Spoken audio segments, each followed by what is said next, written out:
Ya, untuk yang kesekian kalinya artis Indonesia terjerat dalam pusaran kasus narkoba. Yang terbaru adalah musisi Virgon yang baru saja ditetapkan sebagai tersangka kasus narkotika jenis sabu. Lantas, apa yang membuat kehidupan selebritas sangat rentan tersandung kasus narkoba? Untuk membahasnya telah bergabung bersama kami psikolog klinis Mbak Cassandra Putranto. Sebelumnya kami juga telah mencoba mengundang pihak Polres Metro Jakarta Barat, namun belum ada yang dapat hadir dalam dialog sore hari ini. Mbak Sandra, selamat sore Mbak Sandra. Salam sehat. Selamat sore. Selamat sore. Assalamualaikum warahmatullahi wabarakatuh. Waalaikumsalam. Mbak Sandra, bagaimana asesmen menurut Mbak Cassandra sendiri terkait dengan kasus Virgon? Apakah misalkan kasus perceraian yang dialami dia sendiri bisa menjadi alasan untuk memakai narkotika, atau memang sebenarnya dia dekat dengan narkoba sendiri? Baik, saya kira untuk menjawab pertanyaan tersebut tentu harus ada pemeriksaan langsung ya terhadap yang bersangkutan, begitu. Nah, dalam konteks ini tentu karena tidak ada pemeriksaan, saya tidak bisa menjawab secara langsung. Oke, tapi terkait dengan Virgon sendiri, apakah memang masalah rumah tangga biasanya bisa memicu seseorang untuk dekat dengan narkoba, atau seperti apa Mbak Sandra? Memang pada banyak kasus orang dengan masalah adiksi, alasan untuk menyalahgunakan itu selalu ada dan pasti berbeda-beda. Dan memang biasanya dengan adanya komorbiditas dengan depresi pada orang dengan masalah adiksi, tentu alasan ini terkait dengan hal-hal terkait seputar kehidupannya. Entah itu tentang pekerjaan, tentang pasangan, tentang keluarga, ataupun tentang hal-hal lain ya. Nah, persoalannya sekarang kembali lagi bahwa dengan adanya masalah adiksi ini, seseorang memang punya kerentanan yang tinggi, yang akhirnya memang mereka punya ketidakmampuan untuk mengendalikan dorongan tersebut, dan kecenderungan untuk berulang untuk menyalahgunakan narkoba itu juga menjadi tinggi. Nah, persoalannya adalah memang ketika ada penangkapan, dan tentu saja kepolisian harus bisa membuktikan apakah memang yang bersangkutan ini benar-benar penyalahguna atau ada indikasi untuk melakukan adanya trafficking atau mungkin juga terlibat di dalam pengedaran gelapnya narkoba.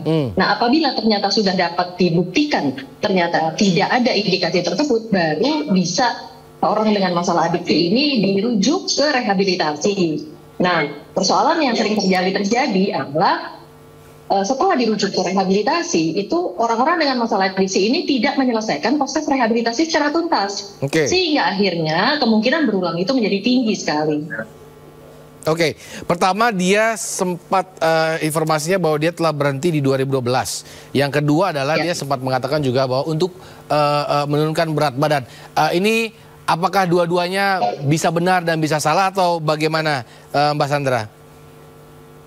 Baik, seperti tadi saya sudah sebutkan, alasan untuk penyalahgunaan pasti bermacam-macam. Ya, ada yang untuk diri sendiri, untuk pekerjaan, untuk keluarga, untuk apapun, begitu ya.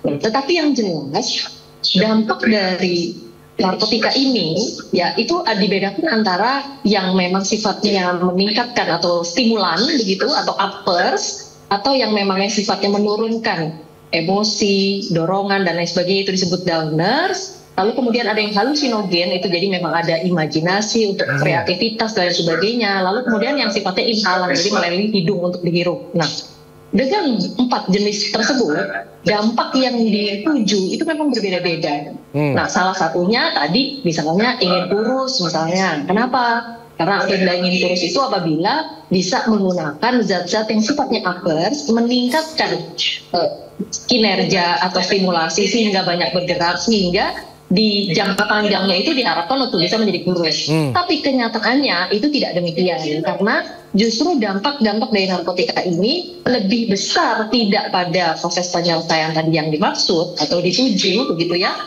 tetapi lebih kepada dampak adiksinya. Karena justru akhirnya menjadi ada kecanduan, lalu kemudian juga muncul perubahan-perubahan perilaku yang terkait dengan masalah adiksinya.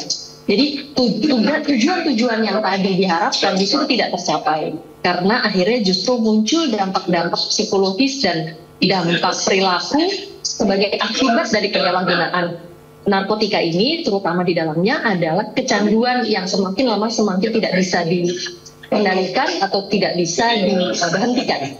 Oke, Mbak Sandra, tapi sebenarnya alasan menurunkan berat badan itu untuk menggunakan narkoba misalnya, atau narkoba jenis sabu yang upper yang tadi Mbak Sandra bilang, apakah memang itu adalah alasan yang awam atau cuman bisa-bisaan orang aja untuk menggunakan narkoba biasanya, Mbak Sandra? Di dalam psikologi itu seringkali disebut dengan alasan rasionalisasi, begitu ya.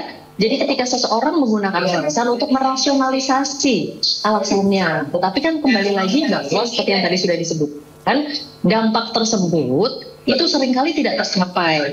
Yang justru lebih muncul adalah dampak negatif dari penyalahgunaan narkoba adalah dalam bentuk perubahan perilaku, perubahan emosi, perubahan toleransi terhadap zat tersebut gitu. Jadi alih-alih mendapatkan apa yang dituju tadi, tetapi justru mendapatkan dampak negatif dari penyalahgunaan ini.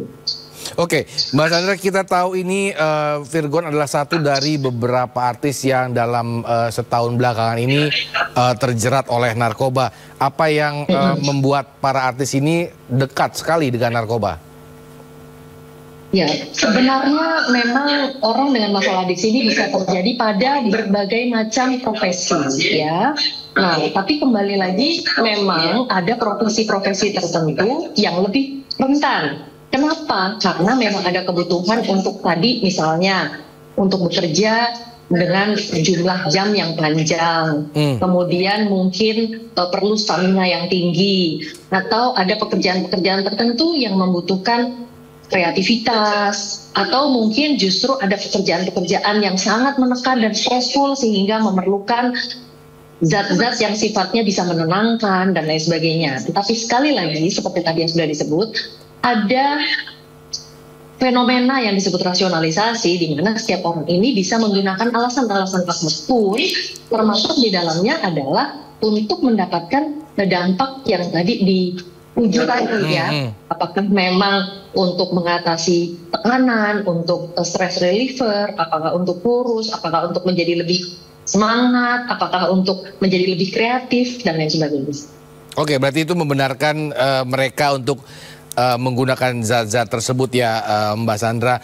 Tapi sebenarnya solusinya apa sih, Mbak Sandra, terkait dengan masalah yang misalkan dihadapi oleh para public figure ini berbeda-beda, tapi ada nggak sih satu solusi yang bisa mereka gunakan selain narkoba? Baik, masalahnya karena kalau public figure atau artis tentu kan nilai public relations-nya tinggi ya. Jadi ketika memang ada yang ditangkap ini ternyata adalah artis atau public figure, sehingga akhirnya banyak memenuhi media-media baik formal maupun non formal kita begitu ya. Nah, ini juga yang akhirnya seolah-olah jadi memang penyalahgunaan narkoba ini marak di kalangan artis. Tapi sekali lagi bahwa sebenarnya ada di semua profesi, tapi kan kembali lagi karena bukan public figure dan bukan artis, sehingga mungkin tidak diliput sebanyak artis atau public figure. Nah, tetapi sekali lagi penanganan terhadap orang dengan masalah adiksi tentu harus melibatkan pendekatan biopsikososial. Jadi ada terapi yang melibatkan mungkin terapi secara biologis, melibatkan medikasi ya, melibatkan pengobatan, lalu kemudian ada teknik-teknik psikososial, baik itu rehabilitasi yang secara umum itu sudah diatur, umumnya memang memerlukan waktu minimal 1 tahun sampai 1,5 tahun. Nah, persoalannya adalah bahwa sesuai dengan ketentuan dan aturan global baik di luar negeri maupun di Indonesia, orang dengan masalah adiksi atau penyalahguna itu memang harus dirujuk ke rehabilitasi sepanjang sudah dibuktikan bahwa mereka tidak terlibat dalam kegiatan peredaran gelap. Tetapi kalau misalnya mereka memang terlibat di dalam peredaran gelap, baik membeli dalam jumlah yang lebih besar ataupun memberikan kepada seseorang dan lain sebagainya, itu termasuk ya.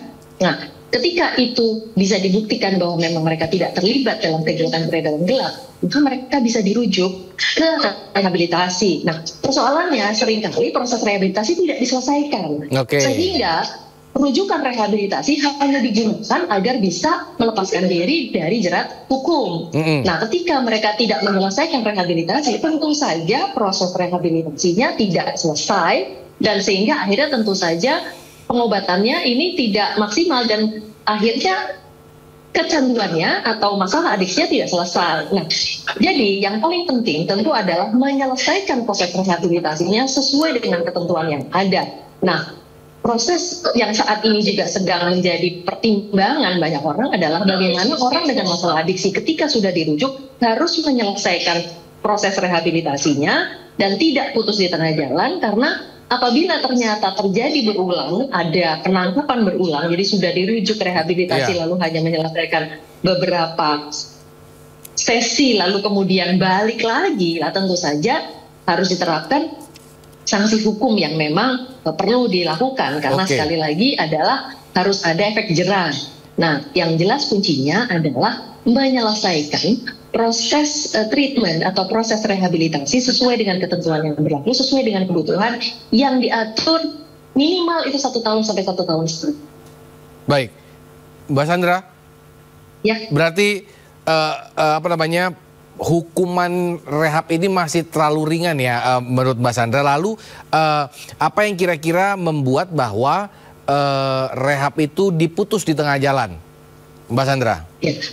Baik, sebenarnya istilah hukuman terlalu ringan itu juga tidak tepat ya, bahwa sebenarnya kewajiban untuk orang dengan masalah adiksi itu memang harus diberikan rehabilitasi. Kenapa? Karena penelitian membuktikan bahwa jerat hukum kepada orang dengan masalah adiksi itu tidak efektif justru. Nah, yang efektif adalah rehabilitasi.